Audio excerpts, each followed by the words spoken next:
Едните во Скопје, другите во Тетово. Раководството и фракцијата на ДУИ ќе го прослава 21-виот роден ден на партијата оддалечени 38 километри едни од други. Дебата и коктел наспроти средба со граѓани. Поделеноста ги засили шпекулациите дека фракционерите ќе формираат нова партија. Известен портал дури излезе и со наводното име на партијата – Демократска унија за реформи, но од фракцијата кои тврдат дека контролираат 40% од гласачкото тело на ДУИ ниту потврдуваат ни негираат. По меѓувреме, ДУИ е во медиумска војна и со актуелното раководство на ВМРО-ДПМН, кое го обвинуваат дека е во сенка на Груевски, што пак предизвика напади од албанската опозиција.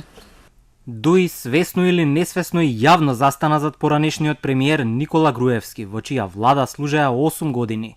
Клучната дилема е, што зорт има раководството на ДУИ, чим почна јавно да се додворува на поранешни политичари, кои се на црната листа на САД. Дали спасот го очекуваат од Будимпешта? Точно ли е дека раководството на ДУИ е во редовна комуникација со Никола Груевски?